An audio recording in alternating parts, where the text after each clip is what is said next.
ஒரு சமயம் என்ன ஆச்சு, ஒரு குடும்பம் வந்து முதல் முறையாக ஏரோப்ளைனில் போகிறேன். வேறு ஒன்றும் இல்லை. இப்போ நான் ஒன்றும் இல்லை, நான் ஏரோஸ்பேஸ் இண்டஸ்ட்ரியில் மெக்கானிக்கல் இன்ஜினியராக வேலை பார்க்குறேன். அதனால் ஒரு ஏரோப்ளைன் சம்மந்தப்பட்ட ஒரு கதை, வேறு ஒன்றும் இல்லை.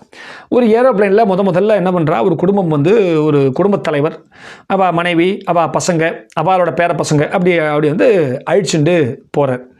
இப்போ அவள் ரொம்ப மிரட்சியாக இருக்குது. ஆஹா, எவ்வளோ நல்லா இருக்குது மேலே ஏரோப்ளைனில் பறக்கிறதுக்கு அப்படின்னு மேலே வந்து பறந்து கொண்டு இருக்கிறார்கள். பறந்துட்டு இருக்கும்போது திடீர்னு வந்து கிட்டுன்னு அந்த ஏரோப்ளைன் வந்து ஆடுறது பாருங்க. பஸ்ஸு ஏதாவது பிரச்சனை வந்து பண்ணிதுன்னு வைங்களேன், நம்ம டபக்குன்னு எகிரியாவது குதிக்கலாம்.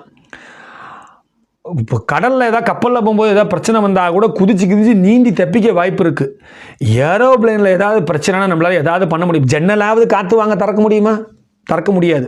இவெல்லாம் உயிரை கையில் பிடிச்சிட்டு அப்பா முருகா முருகா முருகா முருகான்னு பயங்கரமாக கத்துறா, பயப்படுறா, தாங்க முடியல. இறைவன் எல்லாம் என்னென்ன இறைவனை தெரியுமோ அவருக்கெல்லாம் எல்லாம் சிவாய நம, ஓம் நமோ நாராயணாய, முருகா எல்லாம் அந்த குடும்பம் முதல்ல போகிறா இல்லையா, பயங்கரமாக கூச்சல் போடுறா. அப்படி கிடுகிடுன்னு ஆடும் பொழுது அங்கே ஒரு சிறுமி இருக்கா, ஒரு 10 வயதுன்னு வச்சுப்போமே.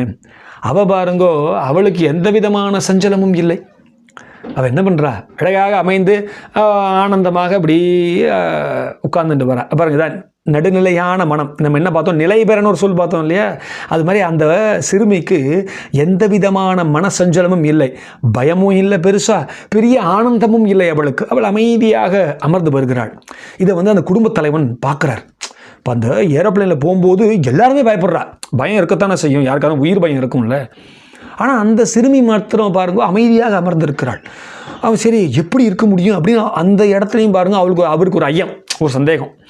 கொஞ்ச நேரம் கிடுகிடுன்னு ஆடித்து அப்புறம் எல்லாம் சரியாகி திருப்பி அமைதியான நிலைமைக்கு அந்த ஏரோப்ளைன் வந்துடுது, வானபூர்த்தி வந்துடுது.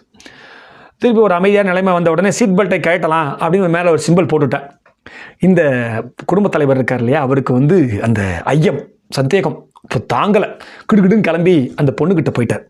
அம்மா, நீ யாருமா நீனு, இப்படி வந்து இவ்வளவு பெரிய ஏரோப்ளைன்லாம் பயங்கரமாக ஆடுறது, நான் வயதில் மூத்தவன், என் தைரியசாலின்னு பேர், நான் முதல் முறை பிரயாணம் பண்ணுறேன் இல்லைன்னு சொல்லலை, இருந்தால் கூட உயிரின் மீது பயம் இருக்கும் காரணத்தினாலே நான் இப்படி பயந்தேனே. என் குடும்பத்தில் எல்லாரும் பயந்தா, இங்கே இருக்கக்கூடிய அனைத்து பிரயாணிகளும் பயணிகளும் பயந்தார்களே, நீ மட்டும் எப்படிமா பயப்படாமல் வந்த அப்படின்னு கேட்கும் பொழுது அந்த சிறுமி ஒரு பதில் சொன்ன பாருங்கோ, நம் வாழ்க்கை பாடத்திற்கான பதில். அந்த சிறுமி சொன்ன பதில் என்ன தெரியுமா சொன்னா, நம்ம வணக்கம் ஐயா, அது வேற ஒன்றும் இல்லை, இந்த வண்டியை, இந்த ஏரோப்ளைனை ஓட்டக்கூடிய பைலட் இருக்கார்ல, அவர் என் தந்தை. என் தந்தையாகப்பட்டவர் ஒரு பொழுதும் என்னை கொண்டு போய் கீழே தள்ளிட மாட்டார்.